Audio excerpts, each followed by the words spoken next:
Hey guys, Darren here. Got another Q&A session for you. I've been slacking on these, so I will apologize. I should have had some of these answered a while ago. I've been answering them individually as they've been coming in, but I've been meaning to answer this for about a week now, so I feel bad. So sorry, Steve. I won't say your last name. Keep it a secret here. But got another list of questions. Looks like 1, 2, 3, 4, 5, 6 of them, and I'll just go ahead and read it and just answer it.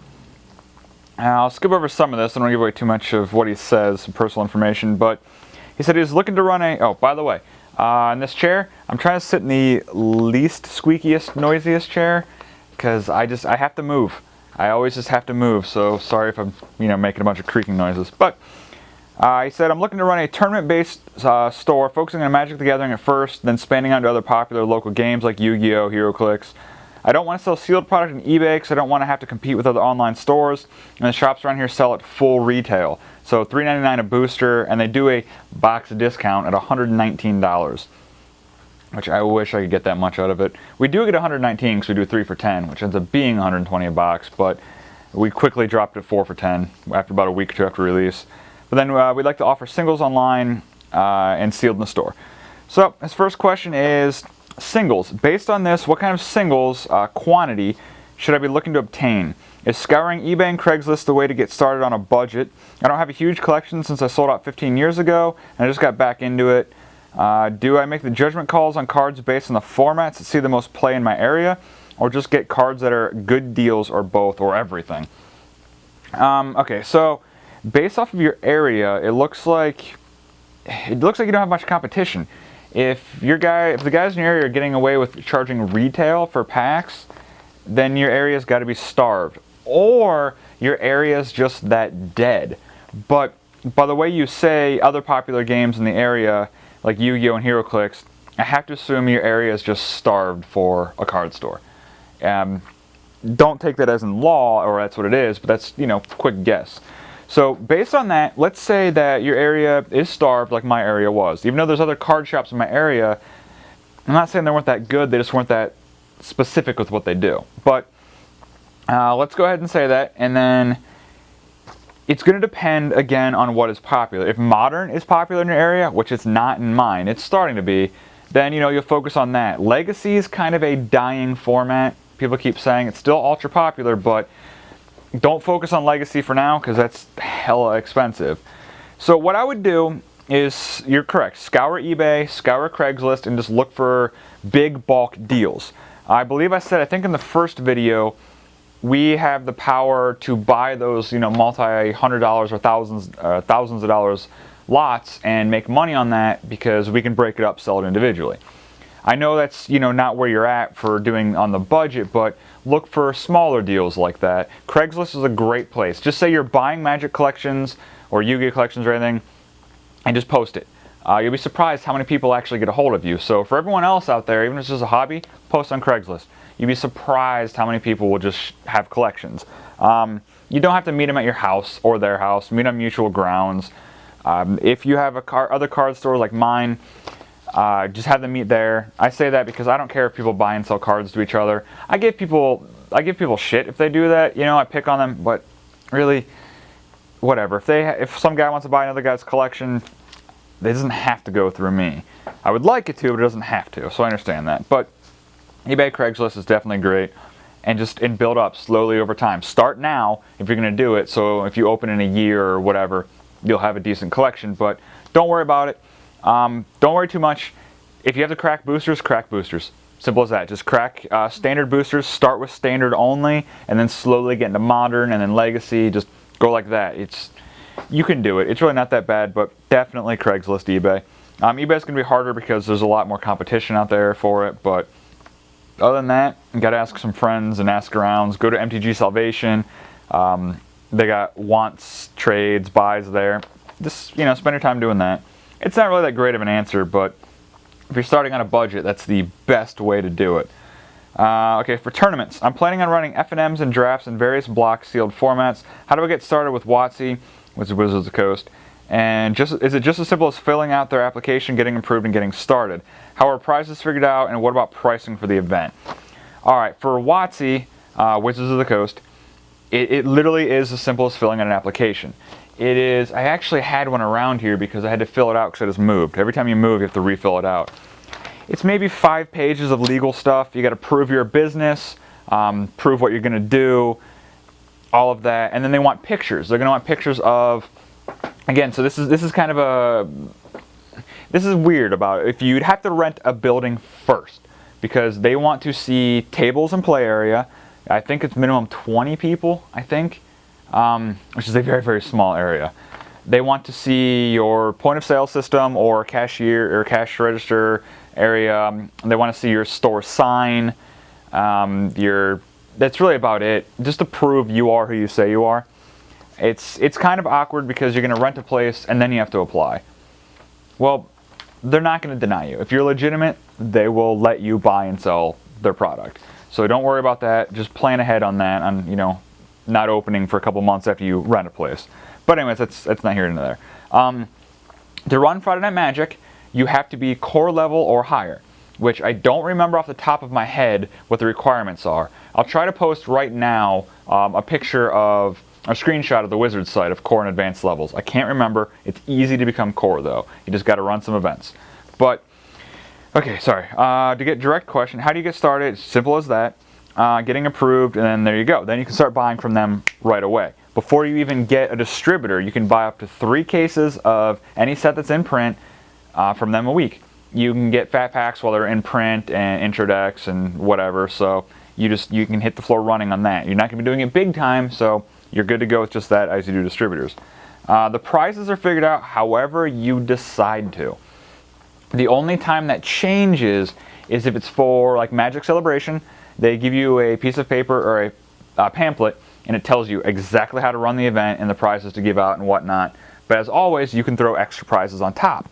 And pre-releases, as long as you put 2 boosters in per person who enters, you can just you can add more on as you go. For Friday Night Magics, it's completely up to you.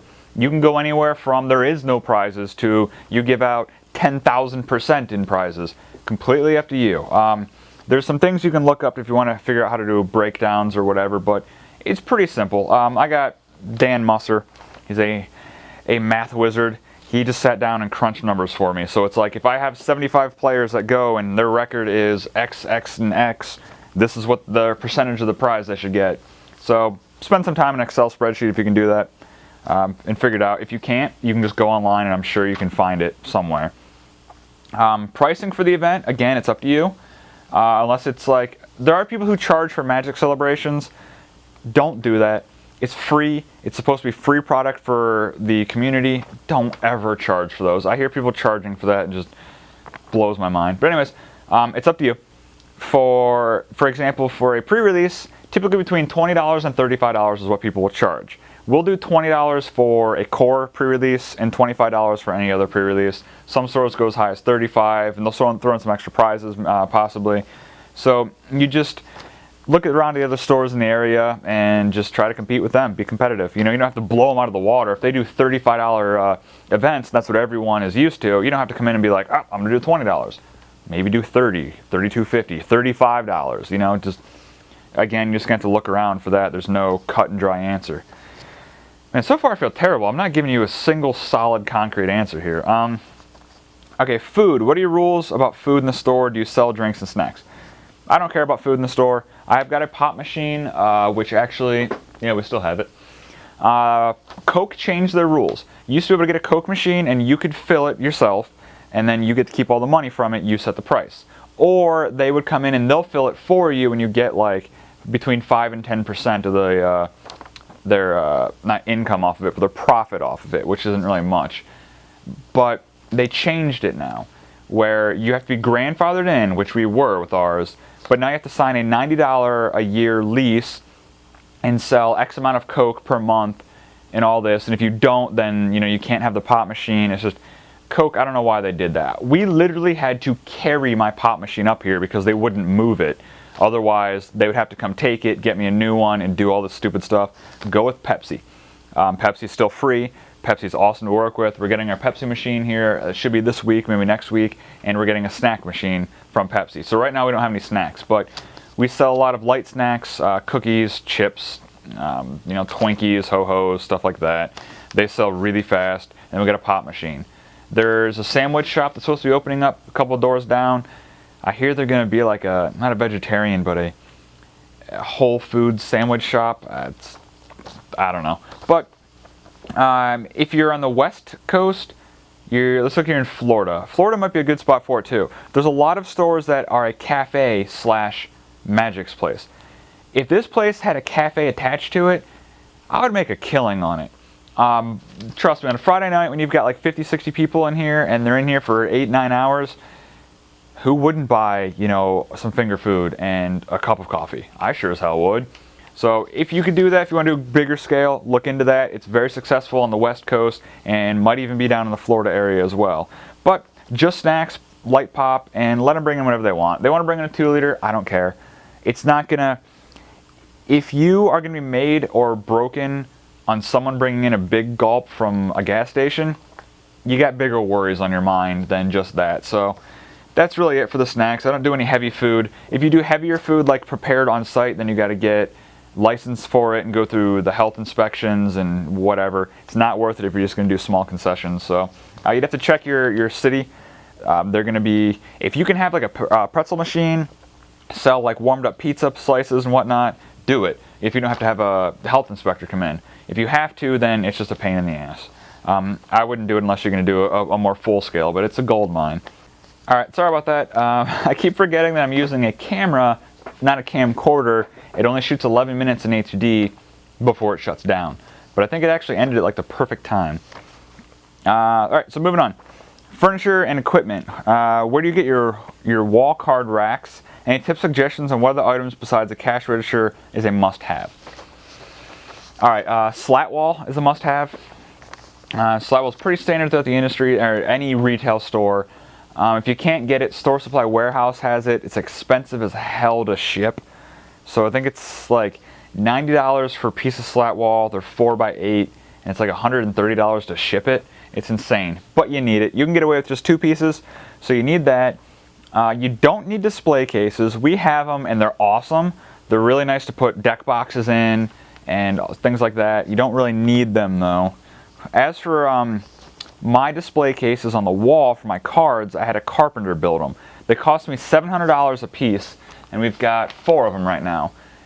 And it's worth it. Like, the $2,800 is worth it. Now, I did it over time. I didn't jump into it, but I will give you the dimensions, close-up pictures, anything you could possibly need if you have a carpenter that can do it. I keep looking off camera because I'm just kind of staring at them. But anything you need, close-up pictures, any of that. Someone did send me a picture through email where they tried to duplicate one of the cases, and they did a fantastic job. They even made it bigger on the bottom for like bigger miniatures, like not War Machine, like HeroClix and whatnot. So if you need that, that's fine. They're pretty simple to make. I'm not handy enough to do it, but just find a carpenter or a buddy or something like that. I'll give you all the dimensions, anything you need, and we'll figure that out. That's definitely, I would say, they're must-have to have a wall thing. Other than that, obviously tables and chairs. The chairs I got are banquet chairs. I got them from, I think it's like Biz Chairs. I think it's Biz Chairs. They're always on sale, so they're pretty cheap for even with the delivery. The tables, you can just find them everywhere and anywhere. But other than that, there's really no must-have. And even a cash register, I got rid of mine. I had a point-of-sale system, and the only thing we use it for now is store credit. We have Darium's cards. I wish I had one sitting around me right now. But we have reloadable plastic Darium's cards that we use for store credit. They're just gift cards. So whenever someone gets store credit, we just swipe the card, add it to the total. Whenever they buy some, we just delete it. Otherwise, we just do cash by hand through just our till, and then we've got an iPad, and we use the PayPal Here app for credit card charges. So it's a lot more convenient, and it's mobile. Whenever we go to any event or anything like that, we can just take it with us. It's our entire point of sale system right there on an iPad. But we don't inventory. There's no need for us to inventory in a physical store. A lot of people do. A lot of people even inventory singles, and they do like CSV files and all that, or Excel spreadsheets. More power to them. That's insane. I can't even fathom that. I don't even inventory magic boxes. I just literally turn around and I look, and I'm like, well, this is how many we have. This is how many we have here on eBay. Just go from there. But Other than that, I can't think of a must-have, really. I don't know. If you get a pop machine, this goes back to the food, get 20-ounce bottles. Don't get cans. They will just knock that shit over all day long. And the last thing you want is to have to get in between two Magic players when one of them knocked over his pop can onto another dude's standard deck and just ruined $400, and the guy who knocked the pop can over doesn't have $400 on him. They're going to be coming to you to solve this. You don't want that. Caps. You want caps in your pop. If someone brings in a can of pop, just tell them, hey, you can have it in here, but just don't set it down. Keep it in your hand. Okay, space. I saw in your video on space, while you said 1,250 square feet was a good size, is that the entire retail space, does that include the back storage room? That's everything. Back storage room in a card shop is very, very, very minimal. If you just have like a very small closet, which you could use the utility closet, it's really all you need. You'll be surprised when you get in how small your retail section's actually going to be.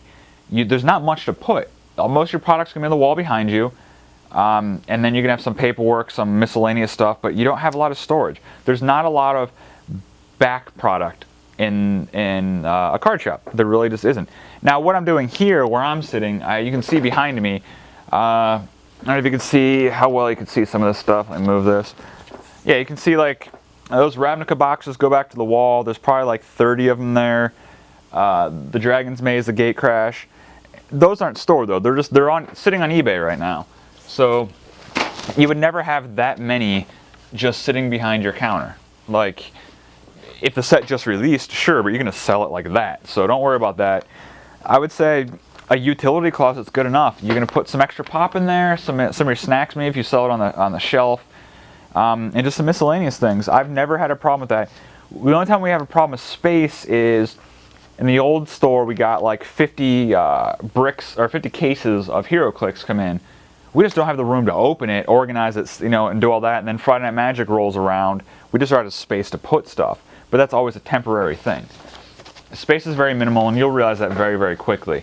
Besides that, the last one is, well, it's just under other. Well, I don't want to know how much money you make personally. If you saw my eBay one, you'll see how much gross we were making. Is it possible for an owner to make excess of $60,000 a year while having one or two other employees, full and part-time? Is that number unrealistic, a long-term achievement, or feasible with some blood, sweat, and tears? All right, it's doable. It's achievable. It's not something. All right, if you're going to open, let's say, just open your doors, you're just going to run some tournaments, and you're not going to be competing online in the, for sealed product and any of that, and you have, let's say, that one kid that comes in after school, and you got a full-time, like, card sorter, and I wouldn't say no. Back in the day, back in the 90s, late 90s, even maybe a couple years after that, sure. We had a card shop down the road, which is the only card shop in a very long area when Magic came out and Pokemon came out. And they made a killing because that's all there was. There really was no eBay. Like I remember I bought 2 icy manipulators. I think I paid, I want to say like, oh my God, it was either $20 or $40 a piece. Because I don't remember if it was $20 a piece, $40 total, or $40 a piece. But I bought those less than a week before they reprinted them in Ice Age. And back then there was just Scry magazine and whatever. So I didn't know they were coming back, and I was like, how much are these? And Nada was the lady that worked there, or owned it with her husband, was like, they're $40 or $20 whatever a piece. And I'm like, all right, well, I'll take 2 of them. I didn't know the price, I didn't know any of that, didn't know they were coming out. And so, but now the Star City, ABU, Channel Fireball, me, all this places, so there's so much competition, the money disperses. It kind of goes out to like everybody instead of being, focused. So if you're planning on just opening your doors, making $60K a year, don't count on it at all. You could hit that niche, man. You definitely could find that. If there's no Warhammer in your area, you could do that. But you need a lot more than just 2 employees. Don't ever worry about your employee costs, because you can run a card store completely by yourself. I did. I hired my manager when it first opened, and I worked like 90 hours a week, and not just in the physical store, but on the store. And he's like, can I have some hours? So you can do it completely by yourself and have it functional. You can have 50 employees as long as those employees have a job that's needed, then you're doing that good. So, and a full-time and a part-time employee, it's probably a pretty good start, definitely, especially if you're going to be working it. I guess my question for you is, if you're watching this, is are you going to be working your other job? Are you going to be working it full-time or part-time? What do you plan on doing while this is starting to take shape until you can turn a profit? It might take you years. You might not ever turn a profit. So if you see this, which I hope you do, get back to me and let me know like your thoughts on that, and we'll hash it out via email or something. But it's achievable, definitely. I mean, think about it. What happens if let's just take me for example. Now, I'm not rolling in cash. Keep this in mind. But I opened on the back of, it would be fun. Cool, why not? It's a sweet hobby, let's do it. Two of my friends, were like, hey, cool being in a card store. And I was like, let's do it. A couple months later, I owned a card store. And it was just me and my manager. And then we just moved on from there. I was like, all right, well, we'll do eBay. I did eBay from one of my spare bedrooms in my house. It grew and grew and grew. I'm like, oh, it's too big for, my bedrooms now. So I moved it into the store. And I was like, well, crap, I need a full-time eBay guy or a part-time eBay guy now. So I hired him, them. And then I was like, oh, we're starting to do Pokemon. It's successful. I need someone to run that. So I hired him. And then now I've got a slew of card sorting monkeys, as I call them. You'll start getting bigger and bigger and bigger and going and going and going. As long as you don't try to take too much money out of it in the beginning, as long as you keep reinvesting, it's doable. I can't tell you how long it's going to take. I can't tell you what you're going to have to do.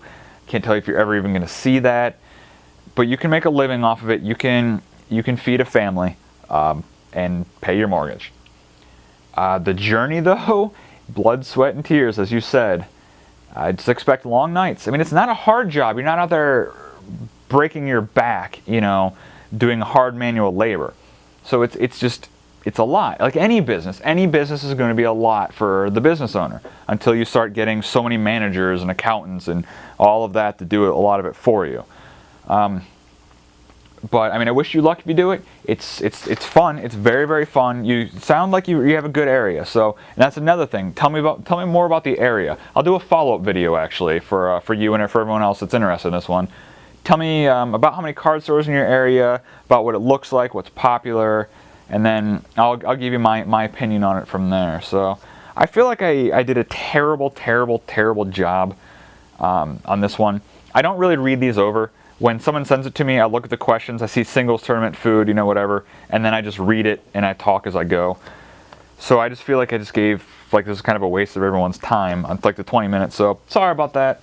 But for Steve, respond back with that, and I'll respond back to you, and we just kind of keep hashing this out or whatever, and we'll see what we can do for you.